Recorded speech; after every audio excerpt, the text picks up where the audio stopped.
నాకు ఆపరేషన్ అయ్యాక అత్తగారి ఇంట్లో అయితే డే 1 అండి. నిన్న నైట్ వచ్చాను కాబట్టి ఈరోజు డే 1 అనుకుందాము. ఆపరేషన్ అయ్యి థర్డ్ మంత్ వచ్చింది. అత్తయ్య అయితే ఇంటికి రమ్మన్నారని వెళ్ళాను. నిన్న వచ్చాను, ఈ రోజు ఉంటాను, రేపు వెళ్ళిపోతాను అనమాట. అమ్మ వాళ్ళ ఇంటికాడ 7 దాకా మెలకు రాదు. ఇక్కడ ఏంటో 5:30కి 6కి మెలకు వచ్చేస్తుంది. ఇంక మార్నింగే అత్తయ్య గుమ్మం తుడుచుకుంటే మనం బ్రష్ చేసి గదులు కూడా తుడిసేసాము. ఈ లోపు అత్తయ్య పప్పు కడగమందని సదా మీ సేవలు అంటూ పప్పు కడిగేస్తే ఆవిడ రుబ్బేసుకున్నారు. తర్వాత 2 గ్లాసులు హాట్ వాటర్ తాగేసి ఇడ్లీ వేసి బీరకాయ పచ్చడి చేశానండి. ఇంకా ఫ్రెష్ అయ్యి వచ్చిన తర్వాత వేసిన ఇడ్లీలు అయితే కడుపు నిండా తినేసాను.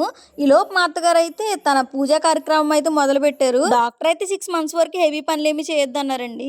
నేను చాలాసేపు ఖాళీగా కూర్చున్నాను. ఇంక బోర్ కొట్టి మ్యాడ్ ఫర్ ఈచ్ అదర్ చాలా ఎపిసోడ్స్ పెండింగ్ ఉన్నాయని అవన్నీ ఫినిష్ చేశాను.